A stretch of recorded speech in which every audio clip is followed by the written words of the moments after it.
Hey, what's up? A while ago, we made an 8-minute video about identity that started a national conversation. Now, since then, we've realized that one of the biggest factors concerning identity has and always will be the problem with foreigners.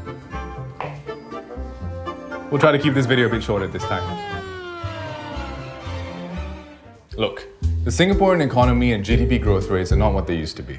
The job market is tightening and many Singaporeans still feel like second-class citizens in their own homes, having to take a backseat to strangers who make us feel like our country is getting a little more crowded, a bit more unfamiliar. I mean, with the addition of over 2 million foreigners over the last 30 years, I'm having trouble getting that promotion, that HDB. My coffee shop is getting more crowded.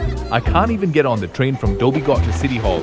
I mean, when the trains work, of course. If foreigners were to fully occupy some districts in Singapore, they would take up Changi, Bedok, Tampines, Pasir Ris, Punggol, Sengkang, Paya Lebar, Hougang, Geylang, Kallang, Marine Parade, Toa Payoh, Serangoon, Ang Mo Kio, and Yishun.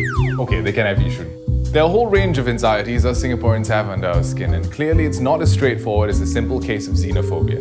1 in 8 Singaporeans was aged 65 years old back in 2015. By 2030, that number will double to 1 in 4. And looking at the workforce, 1 in 2 Singaporeans is 43 years old and above today. Even with the number of foreigners we currently have, if nothing changes, our economy is going to stagnate. There is a labour gap, so I get why we need more people in the workforce. But wait, a common gripe is that adding foreigners to the job market limits the number of jobs available for Singaporeans, and it's a very reasonable sentiment to express. But the counter-argument is this: the job market is not a zero-sum game. What does that mean? Well, for starters, diversity in the workforce gives the opportunities to learn new skills. Ideas and innovations can be shared, and that allows for industries to be more competitive and, more importantly, grow. And that means more jobs for everyone. For example, through numerous research and development projects that involve foreigners working alongside Singaporeans in the biomedical industry, ideas and skill sets were constantly shared and exchanged. The result?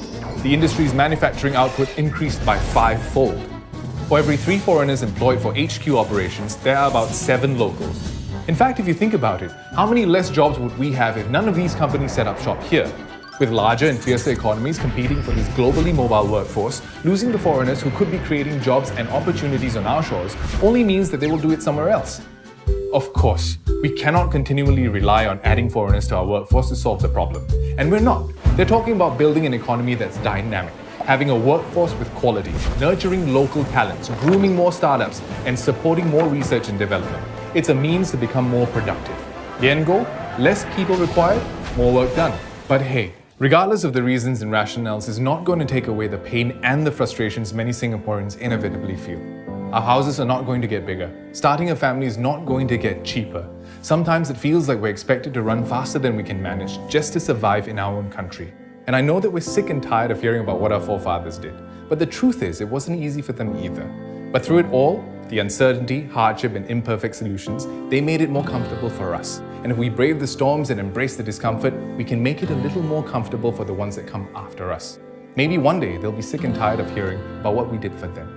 And as a Singaporean speaking to foreigners, I want to say that my home as I recognize it would not be the same without my foreign friends and colleagues. But please understand that this is not just a country club or a stepping stone to me. It is my home. And being a predominantly Asian culture, we are inviting you into a home as a family would.